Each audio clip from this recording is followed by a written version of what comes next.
When I look at Africa, many questions come to mind. Many times I ask myself, what would happen if Mwalimu were to rise up and see what is happening? Many times I ask myself, what would happen if Kwame Nkrumah and Patrice Eméry Lumumba were to rise up and see what is happening? Because what they would be confronted with is an Africa where the Democratic Republic of Congo is unsettled. There is a war going on there, but it is not on the front pages of our newspapers, because we don't even control our newspapers and the media. As I speak to you, the Central African Republic is at war, but we talk of it only mutedly. As I speak to you now, in South Sudan, the youngest nation in Africa, the Nuer have risen against the Dinka. As I speak to you now, Eritrea is unsettled. As I speak to you now, there is an ease in Egypt as there is an ease in Libya. In Niger, it is no better. In Senegal, in the Casamance, is no better. In Somalia, is no better. Africa is at war with herself. This is what they would be confronted with. They would be confronted with an Africa which statisticians and romantic economists say is growing, but which in truth is stagnated. That is the Africa that they would be confronted with. They would be confronted with an African which, as Professor Mlama intimated in our presentation here, is an African which is suffering from schizophrenia. He does not know herself. They would be confronted with an African whose young men and women have no interest and low love for their continent. They would be confronted with an Africa where young men and young women are constantly humiliated at the embassies of European countries and at the United States of America as they seek the almighty green card.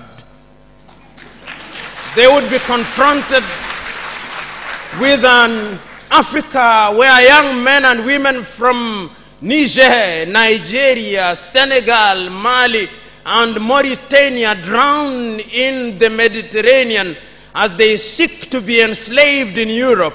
This time round, Africans are not wailing and kicking as they are being taken away to be enslaved.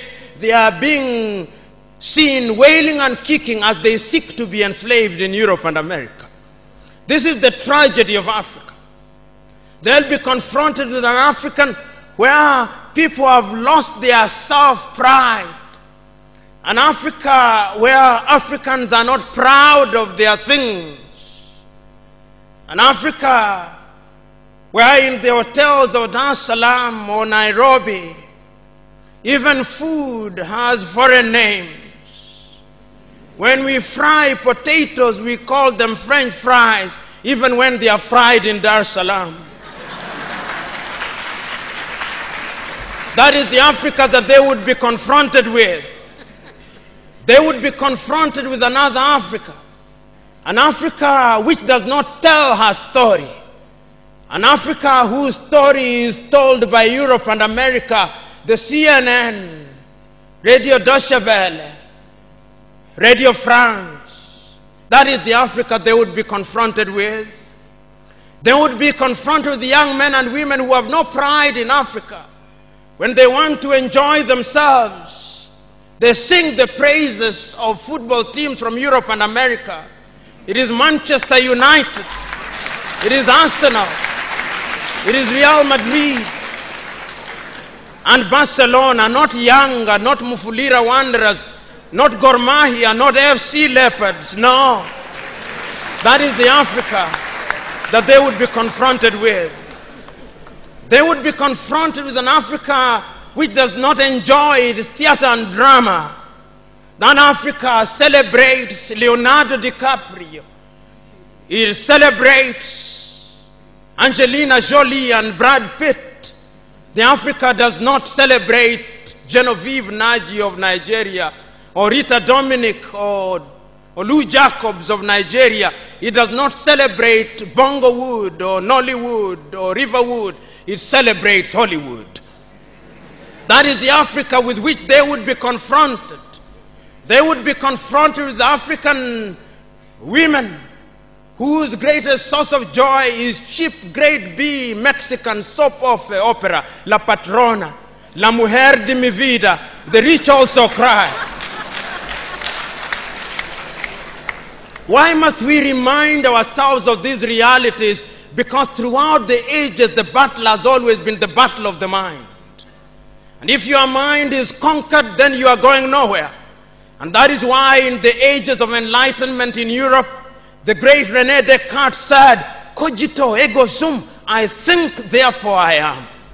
And therefore, if Africans are to begin to make a contribution in their affairs, Africans must begin to think. But the question is, are we thinking? We have universities in their numbers. Tanzania has universities including Dar es Salaam. Nairobi has universities, as indeed Kampala, as indeed South Africa, Johannesburg. We have all these universities. We have engineers. But our roads are not being made by Tanzanian civil engineers. It is the Chinese who are present in this assembly who are making our roads.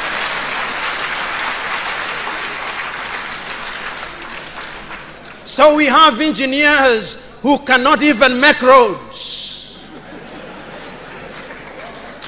We have doctors whom we have trained. But when we are sick, particularly if we are of the political class, depending on who colonized you, if you are colonized by the United Kingdom, you rush to London. If you are colonized by the French, you rush to Paris. If you are colonized by the Portuguese, you rush to Lisbon. And if you are colonized by the Spaniards, you rush to Madrid, Spain. And recently, because the Asians are beginning to get their act together, we run to India. And very lately, because the Arabs are also beginning to get their act together, we run to Dubai. Notwithstanding that we have the Kenyatta hostels of this country, the Muhimbilis of Tanzania, the Chris Hani Baragwanaths of South Africa, and the Mama Yemos of Kinshasa in Zaire or the Democratic Republic of Congo, but we have no faith in our doctors. In the area of education, we also don't have faith. Our political class introduced something that they call free education, but it's free indeed, free of knowledge.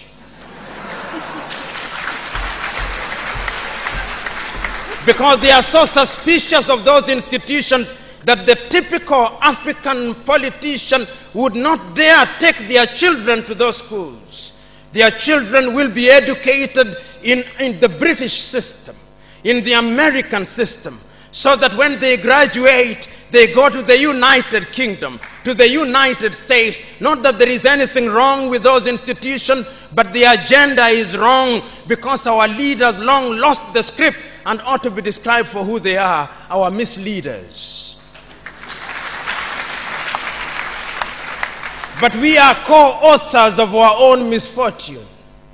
Whenever we are given an opportunity to elect our leaders, we are given a blank check. And if you permit me a little latitude, and if you give me a blank check, and you allow me to analogize, and you say that I'm given the blank check to buy a Mercedes Benz, what we do is that when we are called upon, having been so empowered, we buy what one calls a tuk-tuk from India and expect it to behave like a Mercedes Benz. How does that happen? Because what we do is to elect thieves. We elect hyenas to take care of goats, and when the goats are consumed, we wonder why.